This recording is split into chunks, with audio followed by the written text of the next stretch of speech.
Shalom, bertemu lagi dengan saya, dan dalam pertemuan kita kali ini kita akan membahas satu topik di bawah judul pengharapan di tengah masa sukar.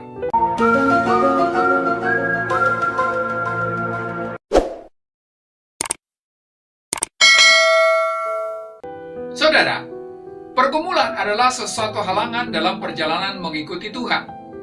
Tetapi pergumulan juga merupakan sarana untuk menyadari keberadaan hidup kita di dalam Tuhan. Kalau kita sadar siapa diri kita dan apa yang kita miliki sebagai orang percaya, maka kita akan mampu menghadapi pergumulan yang ada dengan kemenangan yang datang dari Tuhan. Sebab kita memiliki pengharapan dalam pergumulan itu yang memampukan kita menghadapi segala rintangan yang ada. Saudara, dalam 1 Petrus pasal 1 ayat 3 sampai ayat yang ke-12, kita belajar suatu realita dari sebuah pergumulan yang di dalamnya ada pengharapan. Surat 1 Petrus ini ditulis oleh Rasul Petrus di tengah-tengah ancaman penganiayaan dalam hidup jemaat mula-mula, di mana mereka masih baru dalam iman, namun sudah diperhadapkan kepada kesulitan yang sangat besar, yaitu penganiayaan karena mereka percaya kepada Tuhan Yesus.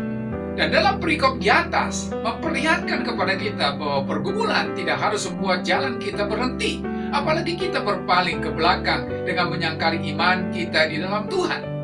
Namun pergumulan itu merupakan kesempatan bagi kita untuk menikmati pengharapan di dalam Kristus. Saudara, apakah yang dimiliki oleh setiap orang percaya yang telah dilahirkan kembali menjadi anak-anak Allah dikala diperhadapkan kepada masa yang sukar? Yang pertama adalah pengharapan di dalam Kristus. Dalam 1 Petrus pasal 1 ayat 3 sampai ayat yang keempat berkata, "Terpujilah Allah dan Bapa Tuhan kita Yesus Kristus, yang karena rahmat-Nya yang besar telah melahirkan kita kembali oleh kebangkitan Yesus Kristus dari antara orang mati kepada suatu hidup yang penuh pengharapan, untuk menerima suatu bagian yang tidak dapat binasa, yang tidak dapat cemar, dan yang tidak dapat layu, yang tersimpan di sorga bagi kamu." Saudara, setiap orang yang sudah dilahirkan kembali oleh Roh Kudus akan memiliki bagian yang tidak dapat binasa, yaitu keselamatan di dalam Kristus. Kenyataan itu tentu akan menguatkan kita sementara harus bergumul di tengah-tengah dunia ini. Kita akan melangkah terus karena kita tahu bahwa kita memiliki pengharapan yang pasti di dalam Kristus, bahwa suatu saat kelak kita akan memperoleh sesuatu yang tidak dapat binasa, yang kekal dan tersimpan di sorga. Hal itu tentunya tidak sebanding dengan penderitaan kita hari ini, seberat apapun itu. Jadi, tidak ada alasan bagi kita untuk menggadaikan pengharapan itu dengan jalan kompromi dengan dunia ini karena keadaan yang sukar di sekitar kita. Saudara, pengharapan yang lain yang diungkapkan oleh Rasul Petrus di sini adalah bahwa kita mendapatkan pemeliharaannya. Dalam 1 Petrus pasal 1 ayat yang kelima berkata, yaitu kamu yang dipelihara dalam kekuatan Allah karena imanmu, sementara kamu menantikan keselamatan yang telah tersedia untuk dinyatakan pada zaman akhir.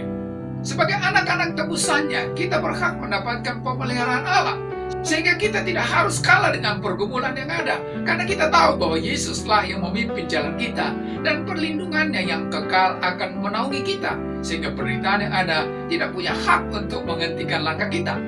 Harapan ini tentu akan memberikan kekuatan bagi kita untuk melangkah terus, walaupun kita tahu jalannya semakin berat dan sepertinya tidak ada jalan keluar. Tetapi yakinlah bahwa kuasa Roh Kudus akan memberikan pertolongannya dalam melindungi setiap langkah kita untuk sampai di tujuan yang Tuhan tetapkan. Saudara, dalam menghadapi pergumulan yang ada, Allah juga akan mengaruniakan sukacita dalam hidup kita.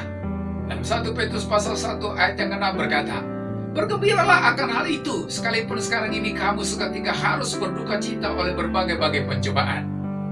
Saudara, sukacita yang Tuhan anugerahkan dalam masa yang sukar itu memiliki maksud supaya kita tidak menjadi lemah, sehingga kita menyelesaikan tugas dan tanggung jawab kita di dunia ini.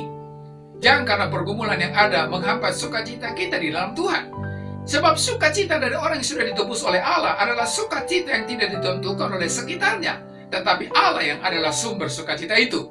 Memang sukacita yang kita miliki itu tidak harus meredakan pergumulan hidup, tetapi pergumulan tidak punya hak untuk menggagalkan sukacita kita yang dikaruniakan Allah kepada kita karena kita percaya kepada Yesus.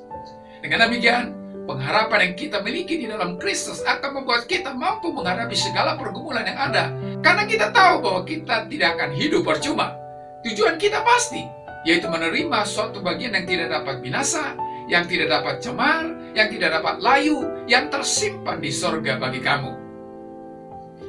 Yang kedua adalah iman di dalam Kristus. Saudara, pergumulan yang Tuhan izinkan terjadi dalam hidup kita bukan tanpa tujuan. Dia mengizinkan pergumulan itu menghampiri kita dengan maksud supaya iman kita teruji. Iman yang sungguh adalah iman yang memasuki masa ujian dan keluar sebagai pemenang. Dalam 1 Petrus pasal 1 ayat 7 berkata, maksud semuanya itu ialah untuk membuktikan kemurnian imanmu, yang jauh lebih tinggi nilainya daripada emas yang fana, yang diuji kemurniannya dengan api, sehingga kamu memperoleh puji-pujian dan kemuliaan dan kehormatan pada hari Yesus Kristus menyatakan dirinya. Saudara, iman orang Kristen itu memiliki kadar yang lebih tinggi daripada emas, dan nilai dari iman itu akan terlihat lewat ujian yang ada. Emas murni akan kelihatan di saat emas itu dibakar dalam api. Semakin emas dibakar, semakin nyata kemurniannya. Demikian juga iman yang sesungguhnya akan kelihatan kemurniannya dalam masa pencobaan dan ujian.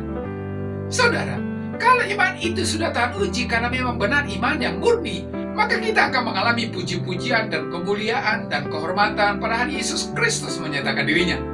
Tentu hal ini kita akan alami kalau kita tetap teguh dalam pergumulan dan tantangan yang ada. Dan sebagai upahnya adalah Allah akan menempatkan kita pada posisi yang terhormat di hadapannya. Oleh karena itu saudara, marilah kita menyadari apa yang kita miliki di dalam Tuhan di masa yang sukar. Sehingga ketika kita mengalami pergumulan, kita akan mampu hidup dalam kemenangan karena kita memiliki iman dan pengharapan. Sampai di sini pertemuan kita kali ini. Dan kita akan lanjutkan di lain kesempatan. Terima kasih dan shalom.